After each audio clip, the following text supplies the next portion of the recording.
Welcome to the Ombudsman program. My name is Rachel Barnett. I'm an assistant ombudsman at the Ombudsman office, and I'll be hosting your program this evening.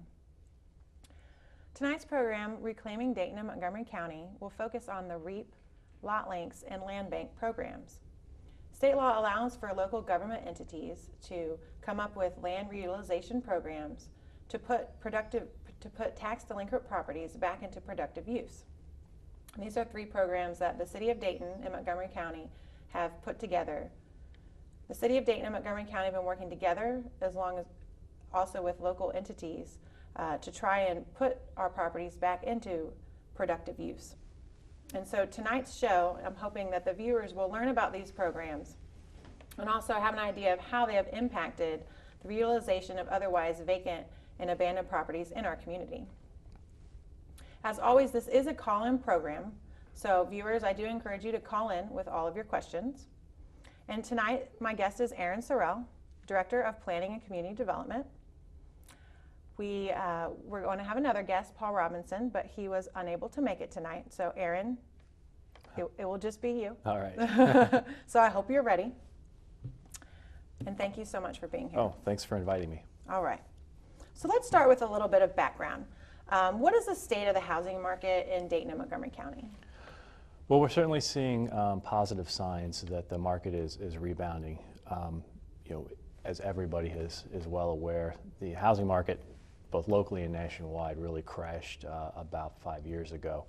We really hit our zenith around 2006, and coupled job losses coupled with unemployment and a speculative real estate market really caused the housing market to crash really in 2008.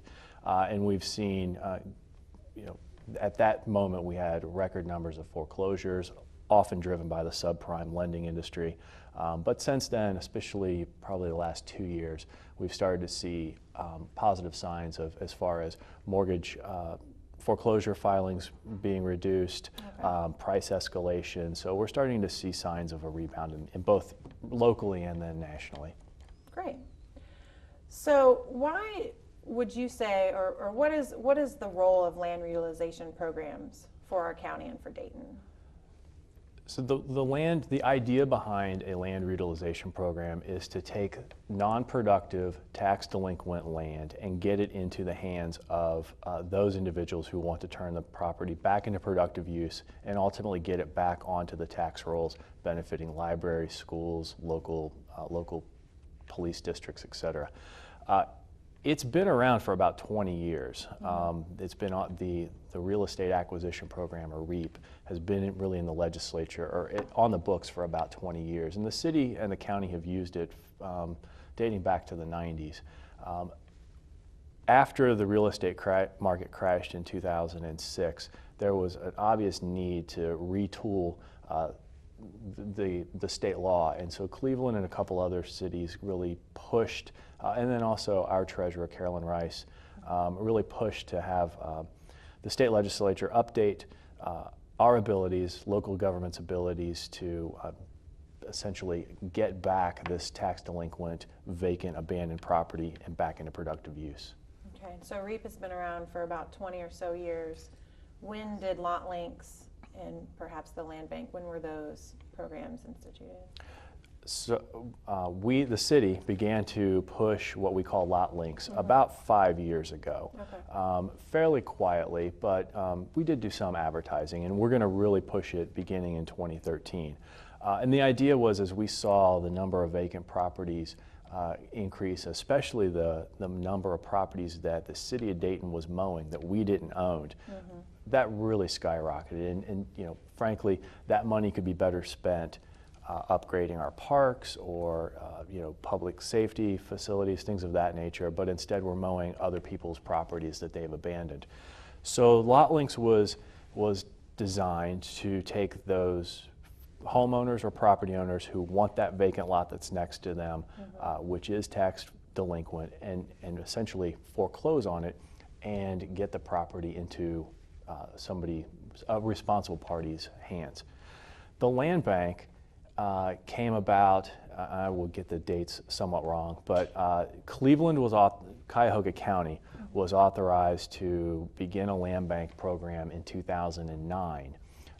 And then the balance of the state, most of the balance of the state, not every county can do it, but the most of the balance of the state was authorized to institute a countywide land banking program in 2010.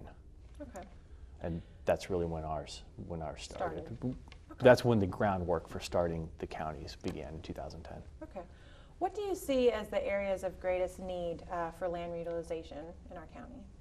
There's really two areas I would say to focus on. One is, as I had mentioned, those vacant properties that jurisdictions are maintaining. It's not just the city of Dayton, but you can see Trotwood, Harrison Township, Kettering. Pretty much every jurisdiction has to deal with some vacancies or abandonment. In fact, if you looked at the last census track, or the last census in 2010, there wasn't one city that didn't lose population or have their vacancy rates increase. So that was the primary driver for what we are using REAP or lot links and land bank for, is to get a hold of those vacant properties and get them into other use, productive use.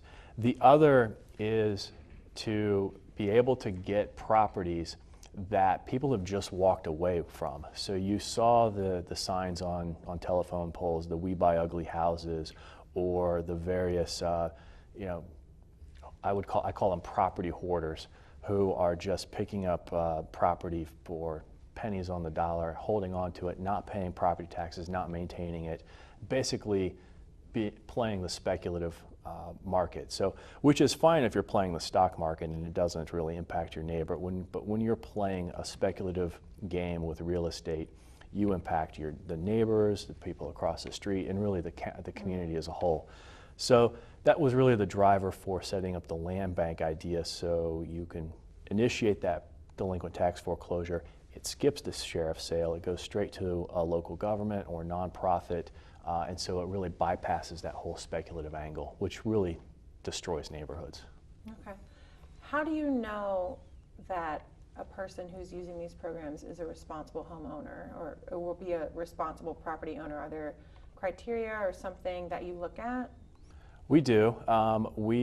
First off, there is a down payment, essentially a deposit required, a minimum $500. The thought being that those individuals who apply need to be vested in this program anyway, and you have to have the resources ultimately to maintain that property, or we're going to get into the situation we're in now. Secondly, they can't be delinquent on any of the other real estate they own, nor can they have housing code violations that we're aware of. And so we do try to ferret out the responsible parties for those who are just trying to use this program to get cheap real estate. There will probably be one or two that slip through the cracks. We will transfer close to 200 properties this year, but I think by and large we try to be really good stewards. So do you have to be a property owner to use these programs? You don't. Okay. The adjacent property owner essentially gets right of first refusal because it just makes sense to have the adjacent property owner owning the property next door. Mm-hmm. But if you are an applicant and you're interested in renovating a vacant house or a vacant apartment building that has been significantly tax delinquent, you can use that program as well. We really discourage individuals who don't live adjacent to the property to try to pick up a vacant lot. That makes no sense. The exception is if it's a neighborhood association or somebody who is vested in that area. Okay. What can you tell me about the vacant abandoned property that we see? Is it mostly residential or commercial, or are there structures, or is it mostly vacant just land, or is there a profile? Or well, every community is different, so I'll talk about Dayton because it's what I know best. Sure.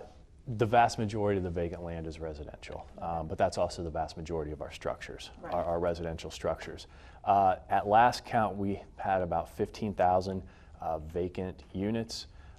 We think that there are about 7,000 vacant structures.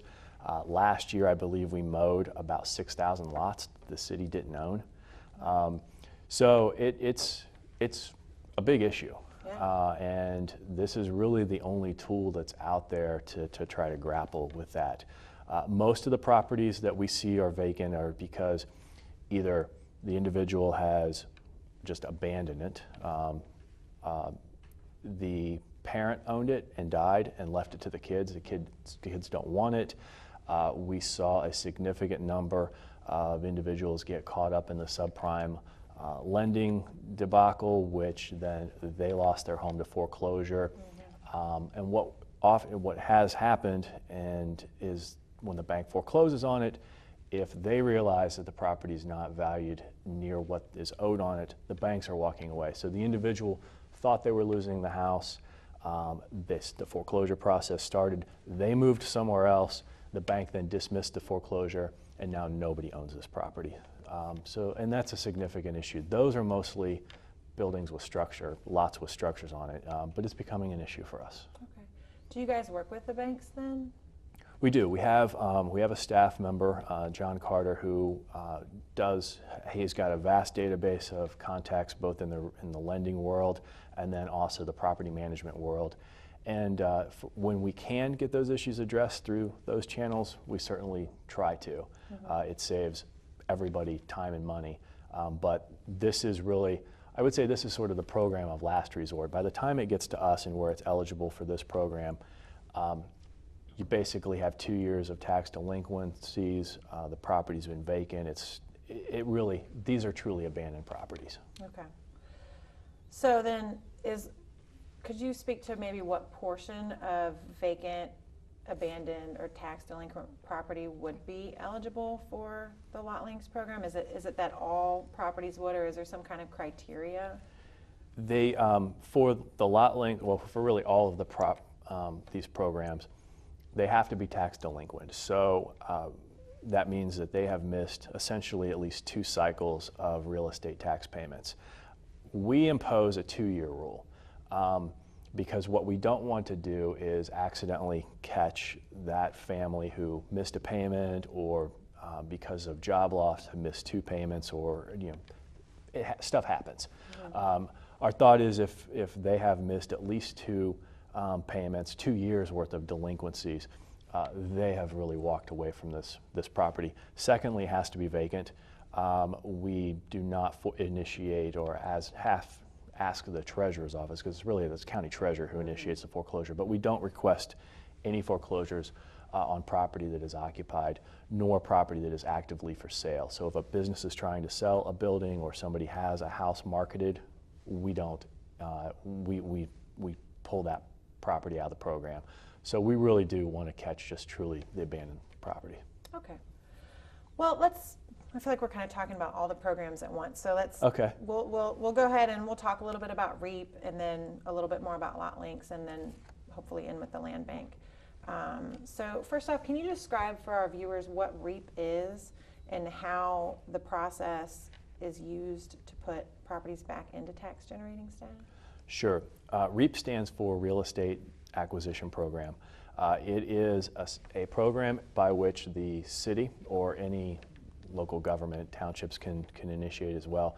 They request that the county treasurer foreclose on the tax lien.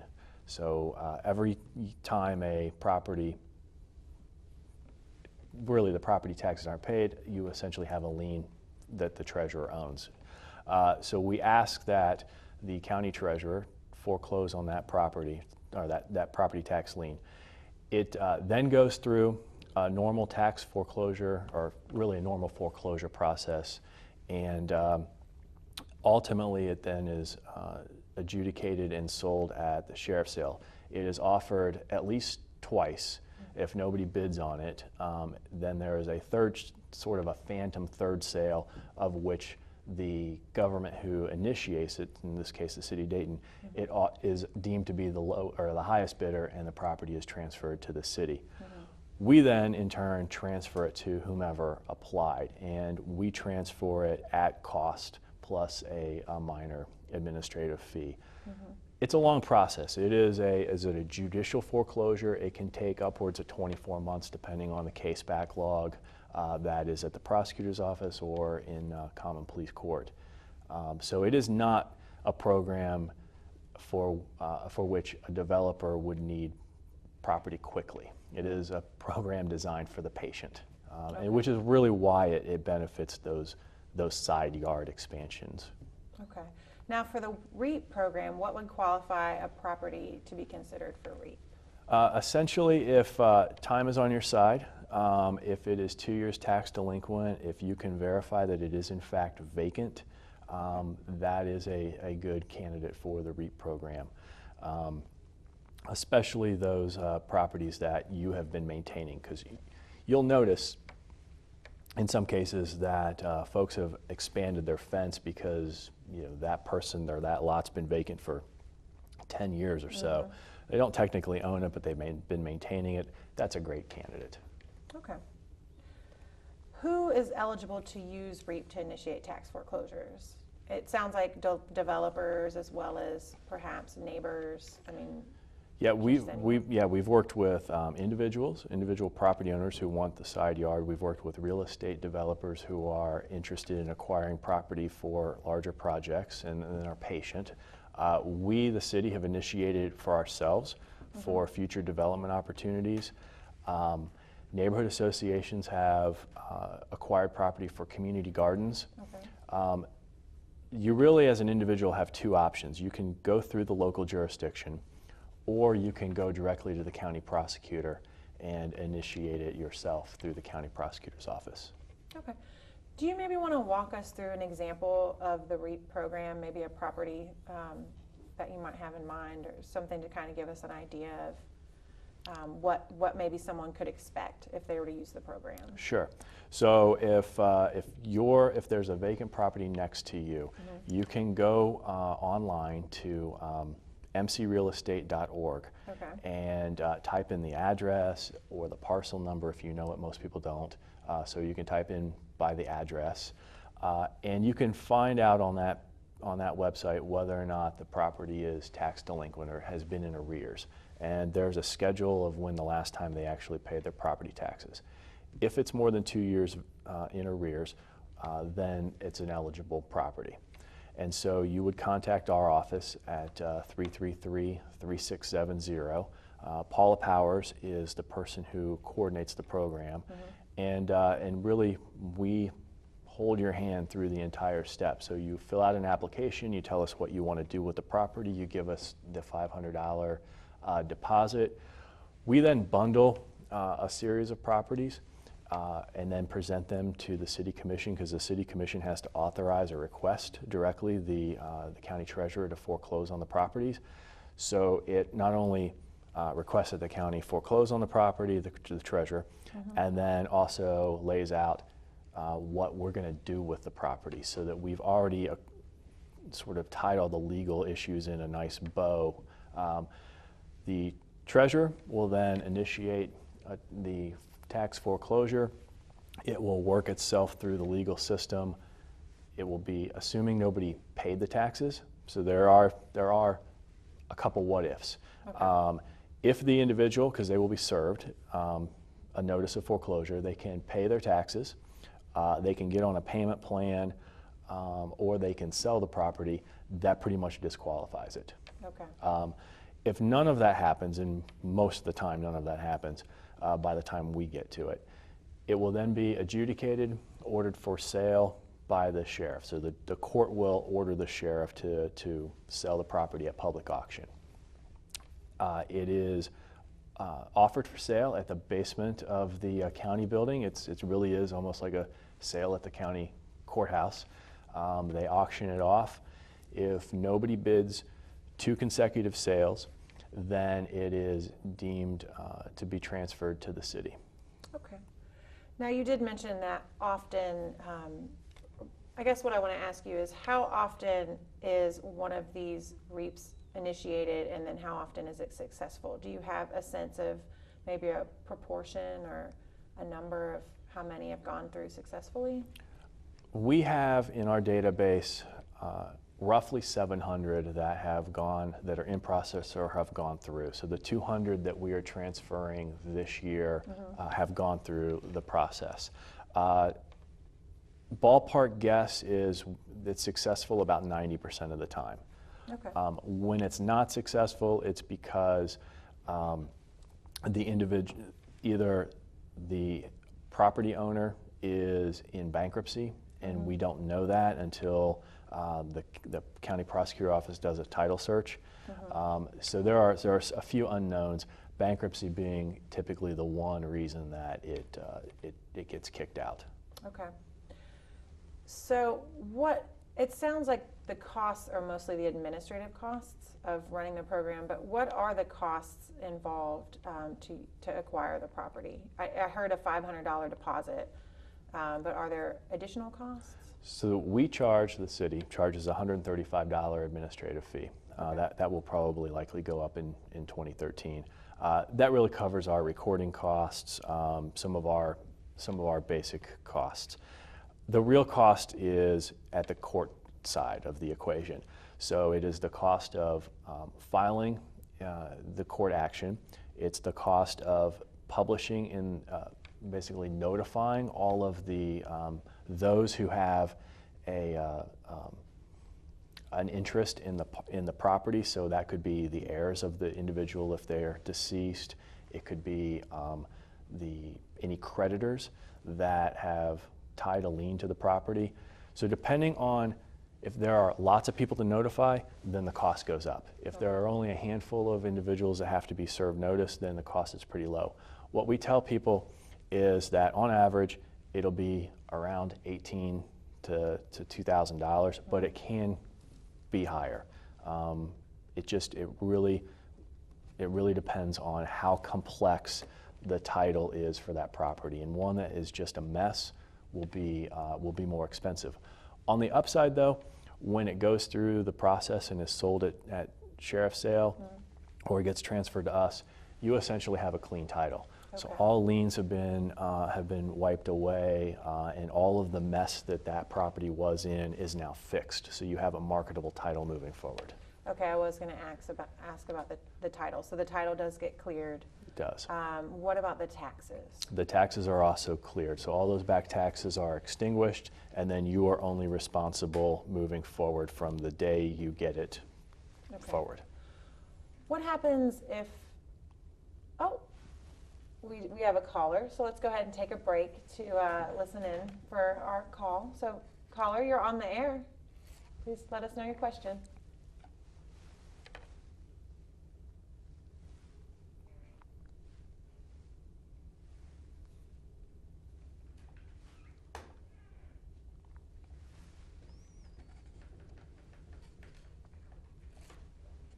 Okay, go ahead. No. Oh. So I was saying that the biggest part of the cost is the court action. The other issue is time. Okay. We have had, it is faster than it was, I think because there's more interest in the program, but it is still can be upwards of 18 months. Okay. Well, what happens if, let's just say that I want to use this process. What happens if I pay the deposit and then for some reason it doesn't go through? Let's say the owner pays the taxes or someone buys it at sheriff's sale. Do I lose my deposit, or is there at some point do I get some of that money back, or how does that work? So if you apply and you put the deposit down and the property is deemed ineligible for whatever reason or gets sold at the sheriff's office or the sheriff's sale and you're not the bidder, then we do refund the deposit.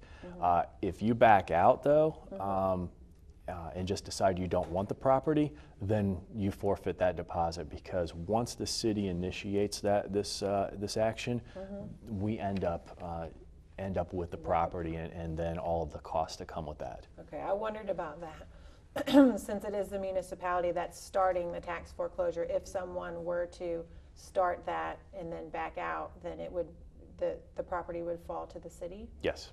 Okay. Yep, which is why you forfeit your deposit essentially. Okay. And so then you would keep that and also the property? Correct. Okay. Okay, well, let's move in to talk a little bit more about lot links. Does it differ from REAP in any particular ways, and if so, in what ways? Lot Links is really kind of our branding slogan for the program. So Lot Links was an idea essentially of linking two lots. So you have a lot that you live on, you're wanting the side yard, so that, you know, it's the lot link. Okay. But there are two paths that we can choose, and really it's kind of an administrative decision. We can go down the judicial foreclosure through REAP program, or we can work with another program which is expedited foreclosure, which is a relatively new tool. It's faster, it's a little cheaper, but it has very specific parameters around it. REAP is much more flexible as far as the types of properties you can put in it. Okay. Well, I think that we may have a caller. I think we had some technical difficulties earlier. So, caller, are you there? You're on the air if you have a question.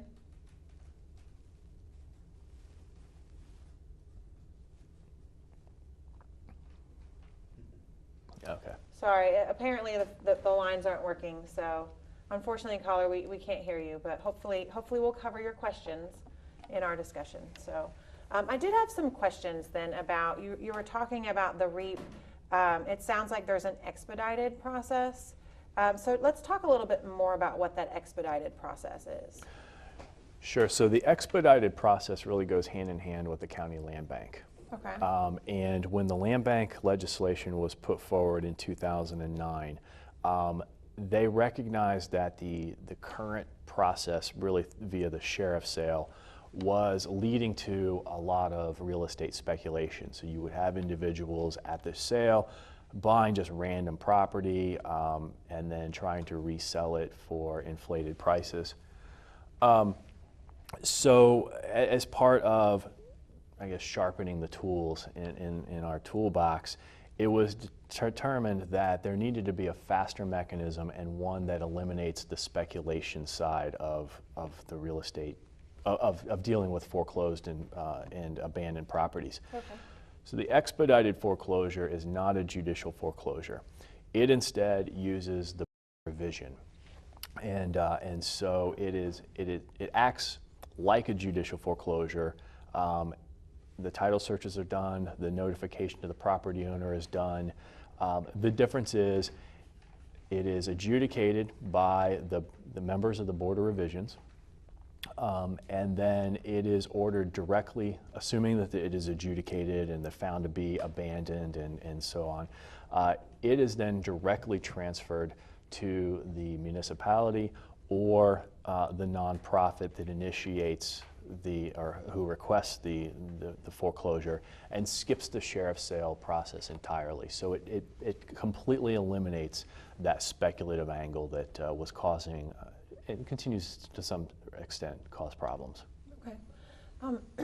Can citizens use the Lot Links program on properties that the city of Dayton already owns? If we already own it, then essentially it makes it a lot easier. We already own it. And so we have a list of essentially a surplus property. Mm-hmm. And if it is if it's a buildable lot, I believe we charge $500. And then if it's a non-buildable lot, which basically means it's a tiny lot or it's a remnant of a lot, we charge $100. Okay. So it certainly makes it easier if we already own the property and we've determined that it is surplus. The REAP and Lot Links are really for those properties that we don't own or Okay. are owned by the state of Ohio. Okay, so it's separate. Yeah. Okay. So we already have a lot of citizens and neighborhood associations and groups that are taking care of properties either in their neighborhood. So are there any incentives for individuals who are already caring for vacant and abandoned properties? I think that you kind of touched on that earlier. Yeah, that's one that we're still trying to negotiate to find the best the best program.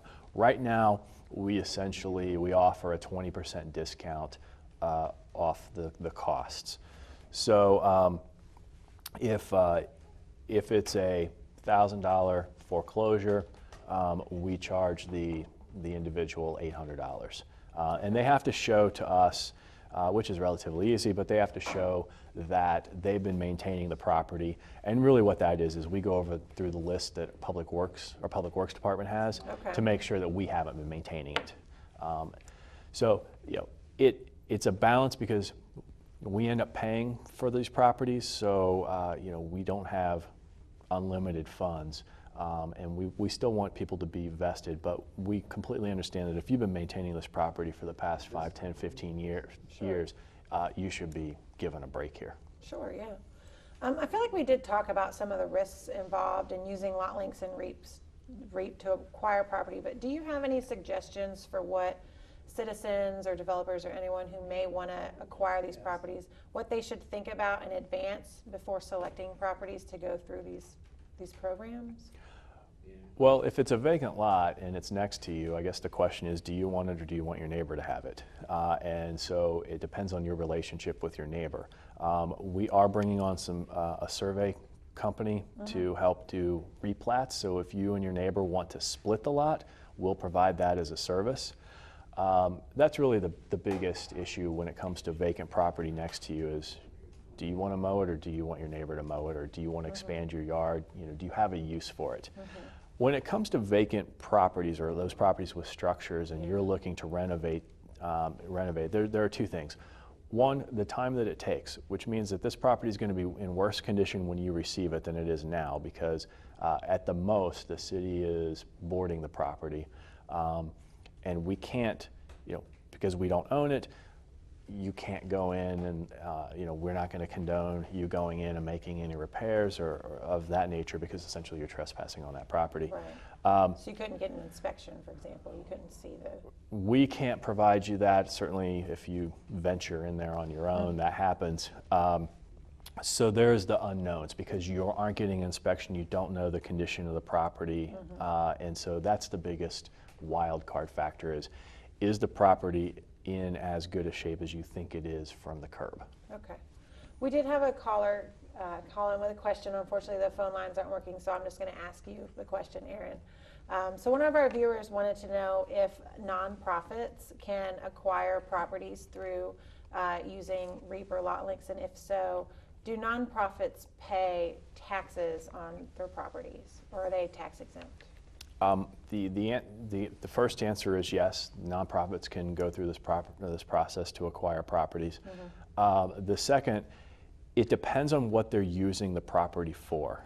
That really determines the tax status. And I don't work for the auditor. At the end of the day, it's the auditor's determination. But in general, if the property is being used to fulfill the mission of the nonprofit and it is not generating income, it's not an income producing property, then in general it tends to be tax exempt. If, however, let's say you're a nonprofit housing provider and you have a multifamily rental unit or multifamily building that you're generating rents from, typically, even though the nonprofit owns it, that property is not tax exempt. Okay, so it depends on the use. Yes.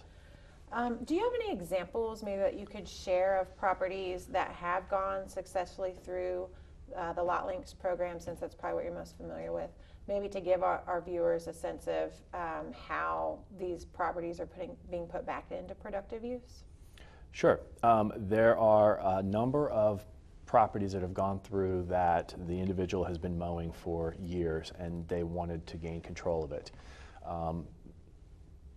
Off the top of my head, there's probably 15 to 20 of those that are very obvious on 4th Street, on West Grand Avenue, really all through the city.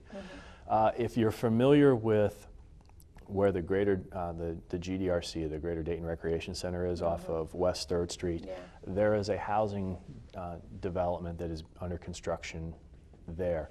We used the land bank to acquire properties for that housing development project, and we probably acquired 35 properties that were tax foreclosed and effectively abandoned, which we have then turned over to the developer who will be building 35 new homes. So We've worked with both nonprofits, with individual property owners, and with for-profit developers. And then the other three that are more of your high profile, there is a developer that's been working directly with the county land bank to acquire abandoned brownfield sites who then are going to be turning them back into productive use. The most visible and that's been written in the paper is the Dayton Electroplate site, which is at Valley and really at Valley and Finley. Okay, so a lot of great examples. Yeah. That's great. That's great. So, is there a role for priority boards or neighborhood associations in maybe getting the word out or trying, at a local, maybe a grassroots level, to try and get some of their vacant or abandoned land that they see within their community redeveloped and through these programs? Certainly. I think neighborhood associations it's a great opportunity for neighborhood associations to engage the residents in that neighborhood and to try to sort of take back some of that property. If there are neighborhoods that are interested in community gardens or building a sort of a pocket park, this is a great tool. If there are individuals within the neighborhood association who want to expand their yard, or in some cases, my neighborhood, for example, has a nonprofit development corporation as part of the neighborhood, we can use these tools to acquire the abandoned house for that NDC to then renovate, sell, whatever they want to do at the end. So there really are a lot of opportunities here to use these tools for neighborhood revitalization. Okay. We have another question from a caller, so I'm going to ask it to you as well, Aaron. We did talk about the taxes and the title are cleaned, but our caller wants to know that what happens to water bills that are on the properties that are left abandoned or vacant. Are those also taken care of through this process or not? I can only speak for the city of Dayton. Sure. If you acquire property through this process, we will extinguish any back water bills, sewer bills, trash fees, things of that nature, because at the end of the day, we want to get these properties back into productive use. Mm-hmm. If it's not our assessment, there are some assessments, I should be clear, there are some liens and assessments that don't come off automatically. Okay. Those tend to be federal. So if the individual had IRS issues and the IRS put a lien on their property, or the state of Ohio had an income tax lien, those don't automatically come off, but we've been able to work with the IRS and other federal partners to have those extinguished, because at the end of the day, it's gone through a foreclosure process. They're not going to collect on this property. They realize that, and so in fact, every one I've been involved in, the IRS has released the lien on the property. Okay, so they might not readily excuse me, they might not readily be cleaned with the title search and removing those liens, but you've been able to work with federal entities to get those dropped for citizens. Yeah, and those IRS liens tend to be fairly rare, okay. But they do appear. Okay. Let's go ahead and start talking about the land bank. I think okay. we've talked a little bit about it, but some people might be wondering, well, what is the land bank? And why do we need one in Dayton and Montgomery County? So maybe you could tell us a little bit more about that. Sure. So the land bank is essentially a nonprofit quasi-government entity. It's really a nonprofit. Okay. And it was established under the legislature, like I said earlier, in 2009. And at that time, only Cuyahoga County was given the ability to use this tool. They have used it very successfully, and it was then in 2010 expanded to pretty much the balance of Ohio. There are a few counties that have very small populations that aren't able to use this tool. But what it does is it provides a mechanism to hold property, both to acquire and to hold property. And what really is the key factor of a land bank is that there's a funding mechanism that comes along with that. Okay. So the burden of holding and disposing and maintaining these properties doesn't necessarily fall on local governments, either the cities or the townships. This entity is designed to hold property. And it raises its money. There are a couple ways that it can raise money. One, it can sell what are called tax anticipation bonds. So a treasurer knows roughly how much they're going to get from delinquent taxes. Every year, people pay their taxes, and then those who have delinquent taxes also pay fees and penalties. A treasurer is able to essentially issue a bond for that amount that they're going to collect over the next, let's say, 10 years. That upfronts money for the land bank. Cuyahoga County did this. I'm not going to say it's a risky move, but it is certainly not a conservative way to fund a land bank. So our treasurer, Carolyn Rice, is working with the county commission to head down the second path, which is, in my view, a more stable and conservative approach.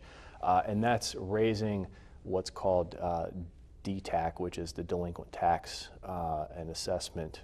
It's essentially the delinquent tax penalty that people pay. Okay. And so by raising that, those delinquent, what would have been split between the treasurer and the prosecutor as far as the delinquent penalties, part of that money then goes to fund the land bank. So it pays for the staff who will administer the land bank. It would be able to pay for the upkeep of the properties if the land bank ever decides to acquire properties.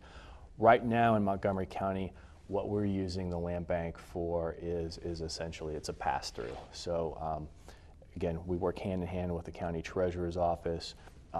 They initiate the foreclosure, and we only initiate the foreclosures on properties of which we have a receiver. So we don't do speculative land banking. In the future, that may change, but again, if you look at the model that Cuyahoga County had set, they really took any and all properties. And so their land bank has thousands of properties that they're now having to deal with because they need to be good stewards and good neighbors and maintain those properties. And so they were very aggressive, and now they're dealing with having to get rid and dispose of these properties. And so Carolyn Rice, the treasurer, has taken a very methodical approach to setting up the land bank and making sure, learning from the lessons that Cuyahoga County has done, because they've been in the business for a few years now, so they really have a playbook on what works well and what doesn't work well, and so trying to avoid any pitfalls or mistakes. Okay. So who makes the decisions about what properties could go through the land bank? Is that something that happens at the county level, or as an individual, can I ask that a property go through the land bank as opposed to doing a lot link to it? The policy of what properties go in through the land bank is really the purview of the land bank board. So there is a board that oversees the land bank. We've worked with them to craft criteria that we think works best for the city, and then I think Trotwood has used the land bank. I believe Miamisburg has, or West Carrollton has as well. But we wanted to be, because this is new for us, we wanted to be methodical and conservative in our approach. So we essentially said that only abandoned property can go through this process. At this time, individuals cannot petition, so to speak, the land bank for a foreclosure. That may change in the future, but right now it's strictly, you've got to work through your local government. So Dayton residents work through us, Miamisburg residents or business owners work through Miamisburg, et cetera. That also cuts down on the number of individuals that the land bank has to deal with, because right now the land bank doesn't have staff associated with it. It's still they're splitting time essentially at the treasurer's office. So it just makes sense that they use us, the local government, as that initial screening mechanism, and then those properties that go through the first filter, then would go to the board of revisions for final adjudication. And that board is pretty conservative as well. At first, we were only doing vacant properties. As we've learned, we've now put in vacant properties with a vacant structure, so abandoned houses. So as we do this, we learn and we evolve. Sure. You've mentioned the board. How is the board structured for the land bank? Now you're going to get me on technicalities. Sorry. That's okay. I'm curious. Yeah, it's laid out by state statute, and I know I'm going to get a few of the numbers wrong, but there's representative from, I think there are 3 county representatives. Okay. There is a representative from the largest municipality. There needs to be somebody, I believe, who has real estate experience, somebody from the auditor's office, the prosecutor's office. There's 7, all in all. Okay. But basically, it's there, and it represents all the interested parties. So the treasurer, the auditor, the prosecutor, the county government, and then the largest municipality, and then somebody who has real estate experience. Okay. And that's pretty close to right. So I've heard some concerns about the land bank and whether or not it would replace the operations of a private housing market. Do you have anything? Do you have any concerns about this? And if so, or if not, why? I mean, no, I don't. I think that if the housing market was functioning in a responsible and in a manner that was responsible and I would say correct, then we would have never gotten into this mortgage fiasco that we did in 2006, really ramping up from 2003, and then it all blew up after that. The land bank would never compete, typically would never compete with the market, because the market tends to not go after those abandoned properties. If there's value, true value to those properties, then the market will go after them and take care of the issue. The land bank really is there to take care of those properties that have been completely abandoned, that are upside down in value, so they owe more taxes and impositions than what they're worth. So, you know, in my experience, the last 12 years of doing this, rarely do you find developers who are going to invest in property that is upside down in value. It's going to cost, you know, the property literally has negative value. And that's what the land bank is there to address. And then, frankly, it's there to eliminate the speculative, I would say the predatorily speculative nature of certain firms. And that's why the expedited foreclosure process was established, to address that speculative side of the market. If it was healthy speculation, then that's one thing. But the experiences around the country is that, you know, that can be really devastating for a neighborhood. Sure, okay. So you've talked about the land bank being a nonprofit corporation, and it sounds like there are some differences in how maybe that operates than using the REAP or the lot links program. Are there more powers that a land bank has than maybe a REAP or lot links property? Do the properties still have to be 2 years tax delinquent, or are there different rules? The 2-year tax delinquent is an issue that the city imposes on the property. Okay. And really just to make sure that we don't accidentally catch somebody who missed a payment, or, you know, is trying to actively sell the property and just has fallen down on hard times. Mm-hmm. It doesn't have to be 2 years tax delinquent. It can be really, I think, up to 6 months tax delinquent, really. Okay. I don't think anybody would ever move forward with that kind of quick action. The land bank, you know, the land bank it has more powers in the sense that it has the ability to fund itself. So it has a dedicated funding stream. So the city has a de facto land bank. I mean, we operated a de facto land bank for years. We acquired property, we maintained property, we sold property. But that comes at a cost. It all came out of the general fund, and that's money that could be used to pave streets, to pay firefighters and police officers, to maintain our parks. We did not have a dedicated, nor do we have the ability to have a dedicated revenue stream for land banking. The land bank does. And so it is really a win-win in a sense for the community to have this entity here. Okay. Now you said that the city of Dayton kind of de facto has its own land bank. What can you tell me about the properties that you've thought to acquire over maybe the past, however long your land bank has been around? I mean, are there particular things that you look for, or maybe projects, or what makes a property enticing for the city to want to acquire? Well, let me be clear that we weren't or aren't in the land banking business because we want to be. Okay. We're in it because we have to be. Okay.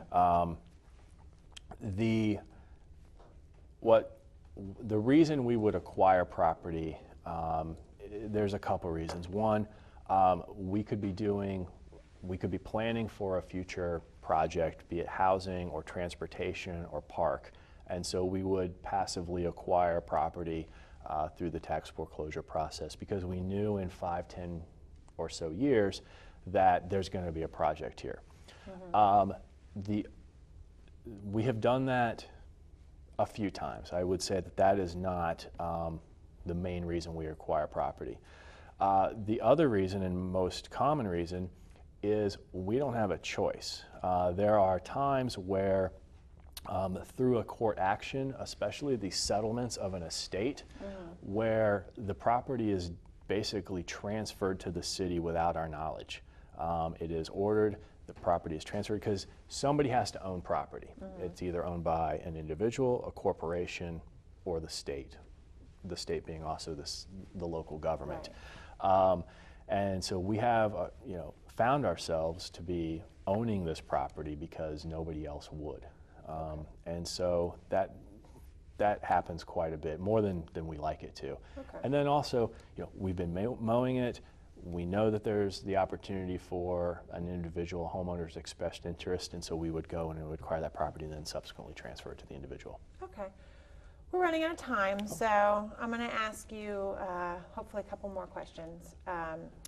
In all these programs, we're talking about transferring land, and in that the back taxes are being removed on the property. And I think we can all agree it's good to put properties back into productive use. But what would you say to homeowners who are paying their taxes regularly who might be upset by this? Well, I would say that continue to pay your taxes. That if the cost of doing nothing is far greater than the cost of essentially eliminating a debt that will never be paid. There is a 2-3 year time window of which a delinquent tax will actually be paid up. Once that account has, say, let's seasoned for 5 or more years, the likelihood of that ever being paid is pretty low. And so, we don't take this tool lightly. Every foreclosure that we've initiated has been methodically done for a purpose. And so I would say to that homeowner that the cost of us doing nothing and letting that house rot next to you is far greater than the $2,000, $3,000, $4,000 that will never be collected and then will be written off. Okay. What are some of the challenges that the city has seen in facing the implementation of these programs? Quite frankly, demand. Demand has outstripped, we underestimated the demand for a program like this, and so we have repositioned our staff. Paula Powers has done a fantastic job of working with citizens and businesses who want to acquire property. And I think as we learn, as the prosecutor's office gets more accustomed to pushing more and more of these properties through the pipeline, that it'll become a smoother process. But frankly, that's the biggest challenge, is staffing resources to be able to essentially push the paper through. Okay. Well, we just have about a minute left, so is there anything else that you would like to mention about any of these programs that maybe we didn't cover? If anybody is interested in learning more about the program, they can contact our office at the City of Dayton Planning Department at 333-3670. Okay. Or more information about the land bank, you can contact Treasurer Carolyn Rice's office, and I think between the two we can help you out. Great. Well, thank you so much, Aaron, for being on the program today, and sorry you had to be on it alone, but I think you did a great job Thank you. and answering all my questions and giving the viewers some really good information about all these programs. So I'd like to thank you for being here, and thank you. Thank the viewers as well for watching, and I hope that you all learned something very valuable. Get out there and use those programs.